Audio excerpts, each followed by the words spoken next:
Mummy जी, चाय ले लीजिए। अरे कलमुही, तेरे हाथों से तो चाय पीते हुए भी डर लगता है, कहीं इससे तेरा रंग मुझ पर ना चढ़ जाए।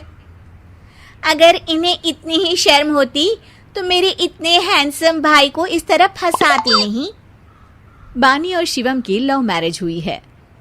बानी के ससुराल में उसकी ननद और सास हैं, जिन्हें अपने गोरे रंग पर बहुत गुरूर होता है, जिस वजह से वो बानी को सिर्फ उसके सांवले रंग की वजह से नापसंद करती है और हमेशा उसे ताने सुनाती रहती हैं। बानी उनकी सभी जली कटी बातें सुनकर चुपचाप वहां से चली जाती है। तुम माँ और छोटी को कुछ बोलती क्यों नहीं? मम्मी जी बड़ी हैं, हर छुटकी ना समझ, इस तरह उन्हें उल्टा जवाब देना सही नहीं। मेरी जिम्मेदारी उनकी सेवा करना है, जो मैं पूरे दिल से हमेशा करती रहूंगी।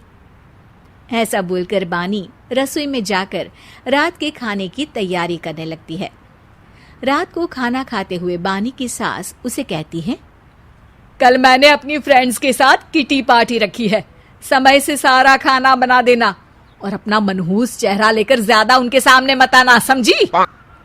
माँ, बानी आप दोनों की कितनी परवाह करती है, फिर भी आप उससे इतना बुरा व्यवहार क्यों करती हैं? अरे एक तो लव मैरिज करके इस कलमुही को हमारे सर पर लाकर बिठा दिया और अब हम इसे कुछ बोल भी नहीं सकते क्या? भैया तो इनकी तरफदारी करेंगे ही, आखिर इन्होंने पूरी तरह उन्हें अपने वश में जो किया है। जिसे जो करना है करे, बस कल मेरा सारा काम समय पर हो जाना चाहिए। इस पर सब खाना खाकर सोने चले जाते हैं और अगले दिन बानी जल्दी उठकर सास की किटी पार्टी के लिए तैयारियां शुरू कर देती है, जिस पर पार्टी शुरू होने के बाद सास की सहेलियां कहती हैं, अरे वाह री, तेरी बहू ने तो बड़े स्वादिष्ट समोसे बनाए हैं। हाँ भाई, रंग कैसा भी हो, खाना बनाने में बिल्कुल अन्नपूर्णा है। अरे इसकी भी क्या बात करनी, मेरी बेटी से मिलो, इसकी सुंदरता के आगे तो उर्वशी रंभा भी फेल है। उर्वशी रंभा को तो फेल कर देगी, पर क्या अन्नपूर्णा बन पाएगी?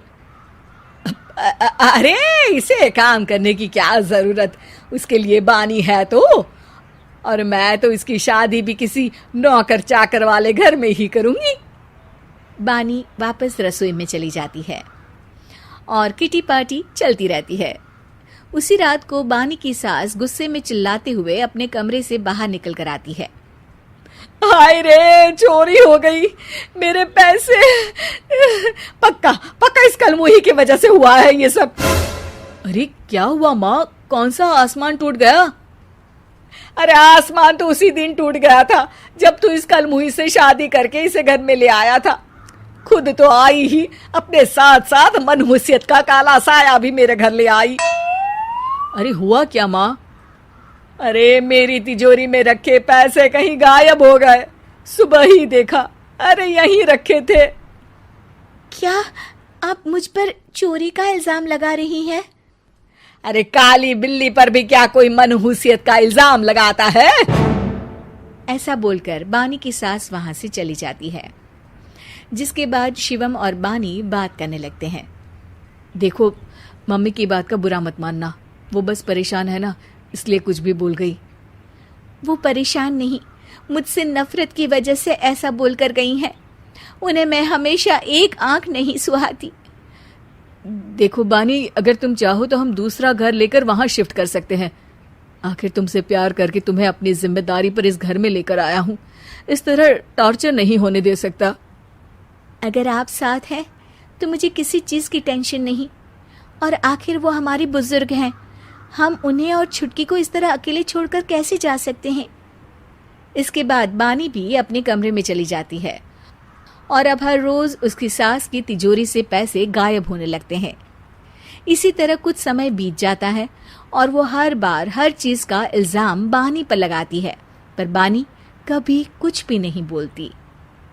कलमुही नास पीटी, बहू को घर की लक्ष्मी बोलते हैं, ये तो पनौती बनकर आई है, पनौती।